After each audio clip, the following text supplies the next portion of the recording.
آپ کپڑے نکالیں۔ مسکان نے اس میں عافیت جانی کہ اس کی ہر بات مان لے۔ عائشہ خوش ہو کر گھر سے لائے ہوئے سامان کی طرف بڑھ گئی۔ جب تک مسکان شاور لیتی اس نے کپڑے استری کر دیے تھے۔ اس نے اپنے تہیں بہو کے لیے مہنگا ترین لباس خریدا تھا۔ وہ کپڑے مسکان کے ناپ کے تھے۔ اگلے مرحلے میں وہ اس کا میک اپ کرنے لگی۔ حماد سے شادی کے وقت اس کے بھائی نے بیوٹی پارلر کے پورے سٹاف کو گھر بلوا لیا تھا، اور پھر ان مشتاق خواتین نے اس کی خوبصورتی کو 4 چاند لگا دیے تھے۔ شب زفاف کے لیے لاکھوں کی مالیت کا لہنگا خریدا گیا تھا، اور آج ایک مزدور کی دلہن بنتے ہوئے چند 100 مالیت کا سرخ جوڑا اور عامیانہ میک اپ۔ اس کا جی چاہا کہ کہے لگائے۔ حماد کی محبت میں اسے یہ دن بھی دیکھنے پڑے تھے۔ وہ خاموش بیٹھی عائشہ خاتون کے لیے تختہ مشق بنی رہی۔ سجا سمار کر عائشہ نے اسے قد آدم آئینے کے سامنے کھڑا کر دیا۔ اس بات کی گواہی آئینے کو بھی دینا پڑی کہ خوبصورتی کسی سجاوٹ کی محتاج نہیں ہوتی۔ دلہن کی سجاوٹ سے فارغ ہو کر عائشہ خاتون ان کے لیے سیج بنانے لگی۔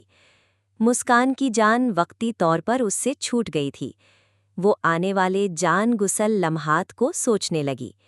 گھر سے نکل کر حماد نے بازار کا رخ کیا۔ اس کا ارادہ مسکان کو منہ دکھائی میں دینے کے لیے کسی تحفے کے انتخاب کا تھا۔ ایک بک سٹال کے قریب سے گزرتے ہوئے اس کی نظر اسلامی شادی نامی کتاب پر پڑی۔ اردو وہ آسانی سے پڑھ لیتا تھا۔ اس نے وہ کتاب خرید لی، اور پھر اسی موضوع پر اسے 2-3 اور کتابیں نظر آئیں۔ لگے ہاتھوں اس نے وہ بھی خرید لیں۔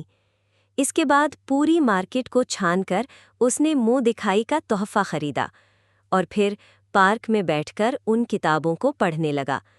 شام تک کا وقت گزارنا اس کے لیے کارے دار تھا، مگر اس کی یہ مشکل کتابوں نے حل کر دی۔ ان معلوماتی کتابوں سے اسے کافی اچھی باتیں پتہ چلی تھیں۔ شام کی اذان کے ساتھ اس کے قدم گھر کی طرف بڑھ گئے۔ حدیث شریف کے مفہوم کے مطابق کسی بھی لڑکی کو شریک حیات بنانے کی 4 وجوہات ہوتی ہیں: خوبصورتی، حسب و نسب، دینداری اور دولت مندی۔ اور پھر آپ صلی اللہ علیہ وسلم نے فرمایا، جس کا مفہوم یہ بنتا ہے کہ ان میں سے سب سے بہترین وجہ دینداری ہے، لیکن فی زمانہ سب سے زیادہ ترجیح خوبصورتی اور دولت مندی کو دی جاتی ہے۔ شروع میں دانیال بھی چندے آفتاب، چندے ماہتاب، حور شمائل، دودھ کی رنگت، غزال سی آنکھیں، مورنی سی چال، کالی گھٹا جیسی زلفیں، یاقوتی ہونٹ، سراہی دار گردن، کشمیری سیبوں سے گال، چیتے کی کمر، عربی گھوڑی سی پشت، شیریں دہن، عمدہ پختن، پھول سے نازک، کلی سے کومل، اور پتہ نہیں کن کن خصوصیات کی حامل دلہن کے خواب دیکھتا تھا۔ اور جب عملی طور پر کوئی قبول صورت لڑکی بھی نہ ملی تو اس کا معیار بہت نیچے آ گیا کہ کوئی ایسی لڑکی ہونی چاہیے جو اس کی ہو، اور بس۔ اس کی شکل و صورت چاہے جیسی بھی ہو، لیکن وہ ناکام رہا۔ جوانی کے ابتدائی سال اس کی خواہش حسرت ناتمام بن کر اس کے سینے میں مچلتی رہی۔ ناتمام یہاں تک کہ شادی کرنے کے لیے وہ اتنا حواس باختہ ہوا کہ جرم کی راہ پر قدم بڑھا دیے۔ یہ تو اس کی قسمت اچھی اور ماں کی دعائیں ہم رکاب تھیں کہ وہ جرم کی دلدل سے بغیر لتھڑے نکل آیا، اور شاید اس کی یہی ادا اللہ تعالیٰ کی کریم ذات کو پسند آئی کہ سپنوں کی تعبیر اسے مسکان کی صورت میں مل گئی۔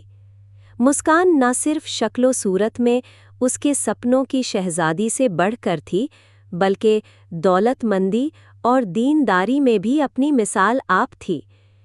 دانیال نے اس کی دینداری کا اندازہ اس کے نقاب اوڑھنے سے ہی لگا لیا تھا۔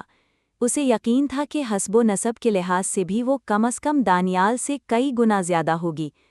وہ جیسے گھر میں داخل ہوا، اس کی منتظر ماں بے صبری سے آگے بڑھی۔ آ گیا میرا لال۔ اس کا سر جھکا کر اس نے دانیال کے ماتھے کو چوما اور پھر جانے کون کون سی دعائیں پڑھ پڑھ کر اس پر پھونکنے لگی۔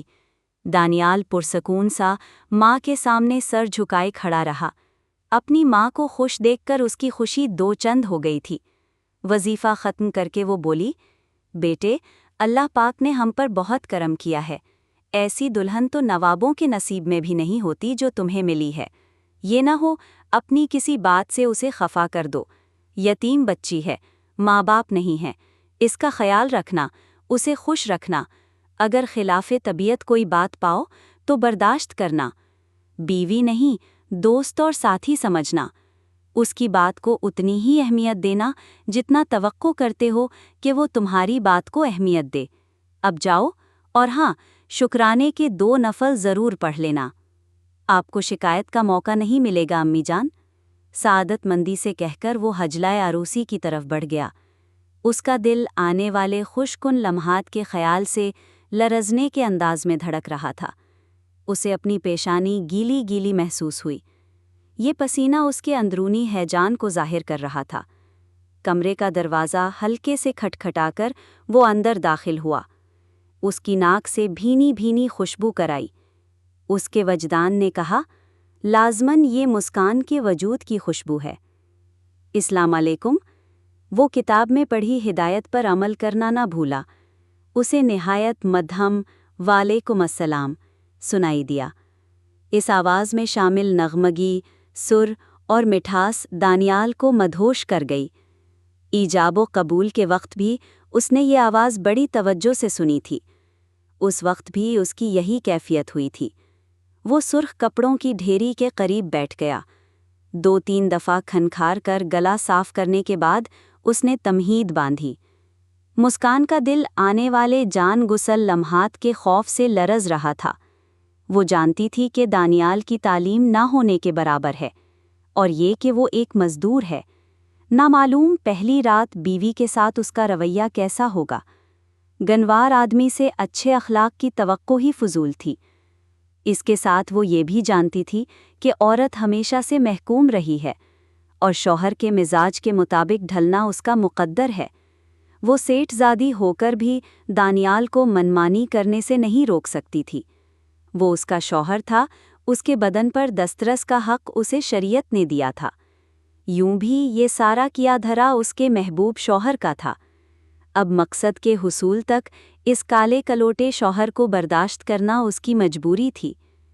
پھر وہ ناپسندیدہ لمحہ آ گیا۔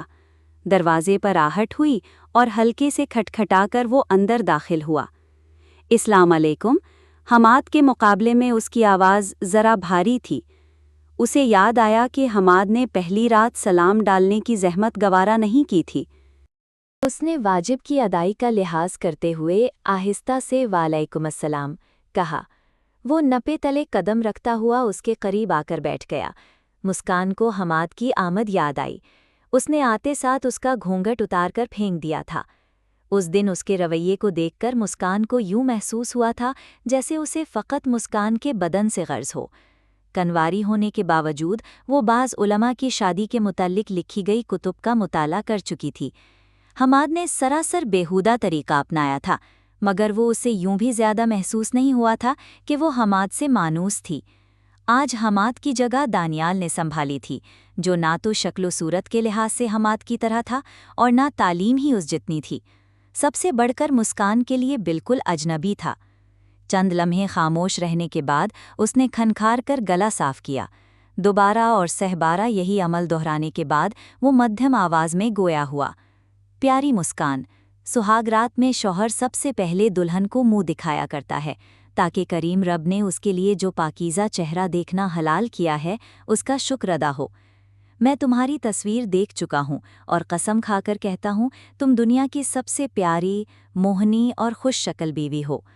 تمہارے شایان شان منہ دکھائی دینا میرے بس سے باہر ہے، اس وجہ سے نہیں کہ میں ایک غریب مزدور ہوں۔ باخدا اگر میں سکندر اعظم جتنی سلطنت کا مالک ہوتا تب بھی اس دشواری کو اتنا ہی محسوس کرتا جتنا آج کر رہا ہوں۔ نہ تو تاج محل اس قابل ہے کہ تمہارے رخ روشن کی دید کا معاوضہ بن سکے، اور نہ کوہ نور ہیرا ہی اس قابل ہے کہ اس کا بدل ہو سکے۔